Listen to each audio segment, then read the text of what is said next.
the dual mating strategy is a thing that I don't necessarily know is true, and I think it could be sabotaging what could be decent, healthy relationships by causing an undue level of paranoia. 3 kids by 2 fathers, and then she Well, expects I don't and she's deny that some women entitled. are doing this. Like, I don't deny that it is a strategy. If some guy goes to the internet and thinks 100% of women are want to bring home a cuck baby, then that's probably going to damage their, if he believes that, that's going to damage their relationship. He's going to be hyper vigilant about his woman. And even if his woman is completely innocent. Fondue for $5 says, if we understand these feminist ideas collapse women's trust in men, is the red pill not destroying men's trust in women? I think from the perspective of that, it's turned into a commercial enterprise. I would say yes. I think in its purest form, it's the red pill is meant to educate and equip. So it's not the red pill doesn't exist so you'll hate women. It exists so you won't hate them for what they can't be to you. You have to admit though, like how you educate does create kind of a narrative. Well, there's no way to avoid that. I can't even turn on the camera without somebody going, he's giving advice. Well, I mean, I think like, it's we can talk about thing, right? If I give you some like sort of information, it could be the most innocuous shit, and people will say, "Oh, he really means this," right? Because he's giving you that. It's like, what is it? The observer effect, right? Observing a process. Well, if 100% of women engage in the dual mating strategy, or 0.05% of women engage in the dual mating strategy, that's going to create a far different level of trust in the opposite sex. Yeah. How are you going to deal with it? What are you going to do about it? Well, I don't know that we have. I'm not comfortable saying 100% of women do this dual mating strategy because I don't know that that's true. Okay. That's true. That's factually correct. Think of it like this.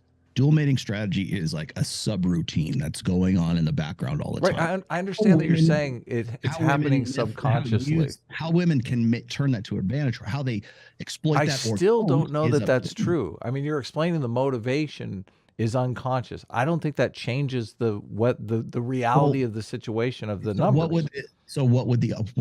I'm open to the ideas. What would the opposite be? What would be the other thing that would be running? Well, the thing that convinced David Buss was when women have affairs, and evidently they've taken statements from these women that have affairs that basically write out the reason for the affair, that it wasn't this dual mating strategy. It was, I want to leave the guy that I'm with.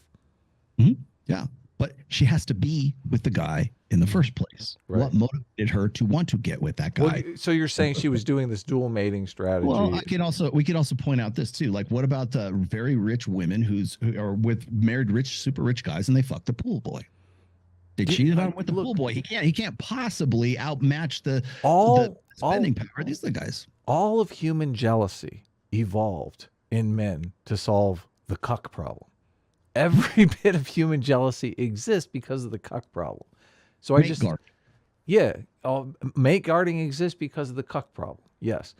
So I'm saying people want to know what the opposite sex is doing to them in the cuck realm, and so they can develop a contingency against it. Right. And if you're living in a society where 100% of women are trying to cuck you, that's going to give you a different kind of strategy than if you're living in a situation where you're like, oh, only the super whores on Instagram are trying to cuck you. Cucking a guy is the methodology. This is how I'm going to solve my reproductive problem. I need to get the best genetics. Right, I understand. I totally understand it. Look, I totally understand it. I understand the strategy. But those methodologies still come from the same root, which is the dualistic mating strategy. Right. I just, on average, I want to know, like, how many women this is their main strategy. So I think obviously I'm biased. I would like to think that it's not 100%. What about the woman who has 3 kids by 2 fathers, and then she expects? Well, I don't deny that some women are doing this. Like, I don't deny that it is a strategy. Like, men have a different methodology. Men have a dual mating strategy too. It's long-term monogamy or fucking run, right? I mean, they're Sometimes doing it's it. both. Yeah, sure. I'm just saying, I'm sure women want to know, how many guys are practicing fuck and run, and they're going to tailor their mating strategy according to that. We're talking about two different things. The first Okay. one of is the methodology. Cucking is a methodology, but the basis of that is the dualistic mating strategy. The principle, meaning I need to get the best genetics I can with the guy who is also can provide parental investment, protection, and provision. Right. So how do I go and do that? Sometimes it might be marriage is the best way to do that. You're still looking for the best op. You're still hypergamous or dualistic in the sense that you're looking for the guy. Doesn't matter if it's Bible study or not. You're still looking for the guy who's the alpha of the fucking Bible study. Look, so the chat is basically saying Adam wants to believe. We don't know.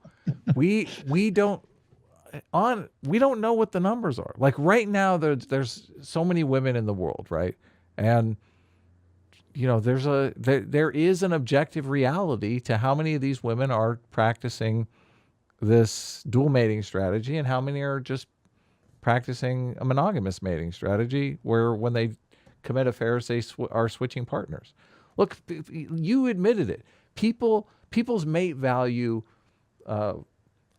oscillates throughout their life, obviously. So you're trying to keep your mate value and your mate's mate value in sync, unless you're just out of it and you're like, I don't care. Like if this person leaves me.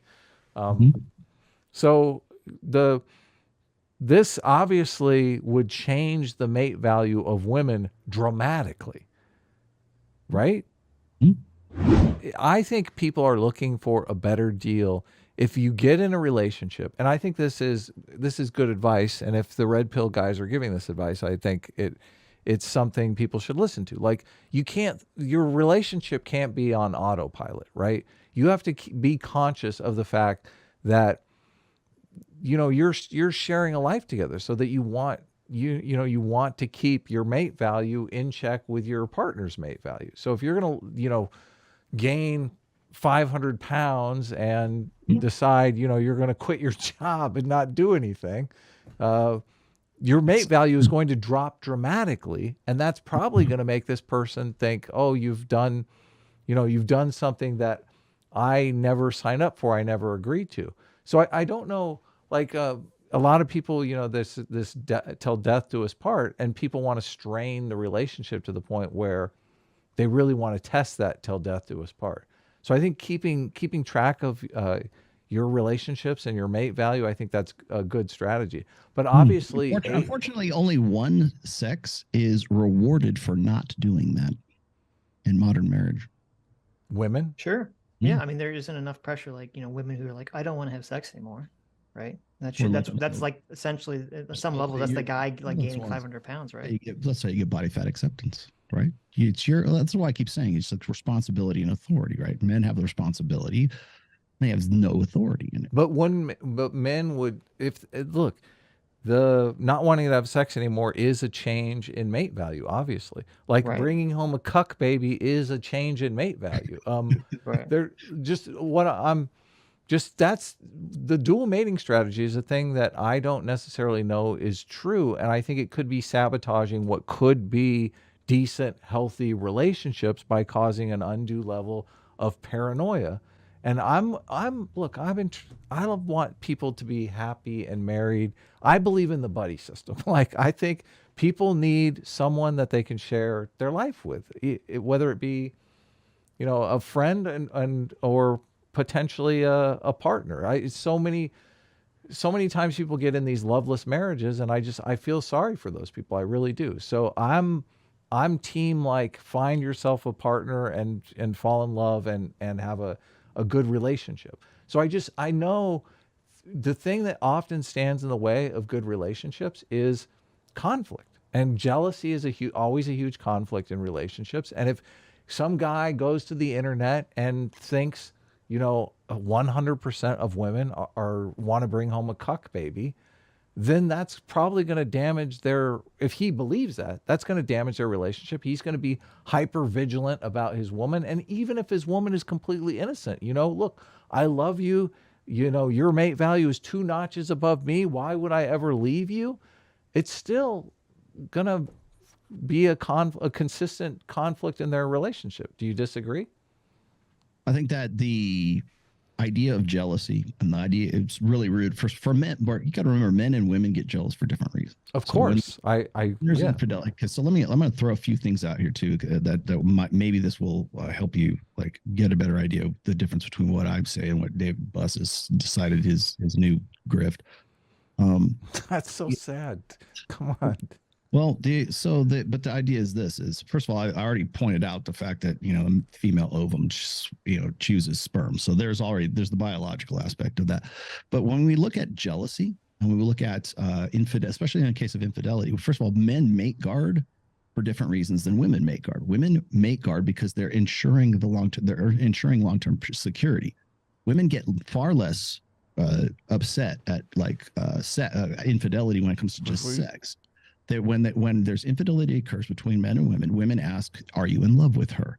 Do you have an emotional attachment to her?" We understand, Rollo. I hate to interrupt, but we understand the aspects of mate guarding. Mm-hmm. We both understand that. Like, the question that I have is about unnecessary paranoia. Like, there is a time to be paranoid, but I think you agree. Sometimes paranoia can go too far. If you are literally paranoid that your wife is fucking the office boy or the pool boy, and that's the furthest thing from her mind, that could damage your relationship. Right. If you allow it to get to the point of paranoia. So when a guy is suspicious of his wife, guy has that gut instinct, it's generally because his subconscious is picking up on cues like behavioral inconsistencies with that woman, whether it's his girlfriend or his wife or whatever. She doesn't usually act like this. Or perhaps she's with another guy and suddenly she takes an interest in Swedish death metal because the guy that she's with has an interest in that as well. Right. Certain things change. In some cases, like even your conscious mind doesn't register those, but there's something where you go, maybe I should go look through her phone, right? I've had guys ask me that. They go, I think she's cheating on me. Should I snoop through her DMs or her texts or whatever like that? Not so much anymore because women just put it out there for the world to see as it is these days. But I'm telling them, look, is that just instinct? Because the instinct to mate guard, that's where I was going with this. The reason you get jealous, the reason you mate guard is because there's an instinct in that guy to want to do that. So again, studies will show you that when men tend to mate guard most is when that woman is ovulating, when she's wearing the red dress, when she's got the hoop earrings on, when she says, "Hey, I want to go out with my girlfriends to Vegas this weekend. Is it okay with you?" Those incidences, and they're just they're imperceptible. I know, and it seems innocuous, right? But don't get paranoid. If your wife is like having sleepovers with her guy friends, I think maybe a little paranoia is justified. Okay.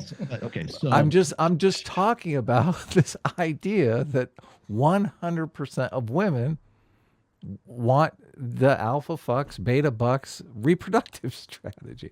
Like, even people in the chat are dropping statistics about how many paternity tests come back of some other guy. So that, like, obviously they're using some form of evidence to make the argument that, no, you are correct. 100% of women do this strategy. And what's the statistic they were dropping in the chat? Like 30 to 40% of women, the child does not really even belong to the father, and the father doesn't know. That is tough for me to buy. What about 42% of children being born out of wedlock? Well, no, that's a different situation because it's based on relationships, because the expectation is that they're going to find the dad who stepped up. No, but this is a voluntary situation, though, obviously, and I would like that is an example of perhaps the this dual mating strategy. But I think if we looked closer at the evidence, we would think, what happened was they got in a relationship and then there was some discrepancy in mate value and someone wanted out of the relationship. Hi, you just listened to a clip from the Sitch and Adams show. If you like what you heard, you can listen to our live show right here on this channel on Sunday, starting at 1 p.m. Pacific, 4 p.m. Eastern. And if you want, you can super chat us. We read $20 and up super chats on the show and then do a follow-up stream on the following Tuesday where we read the rest of the unread super chats and interact with fans of the show. Subscribe to this channel right here to listen to the live show or to listen to more of our awesome clips.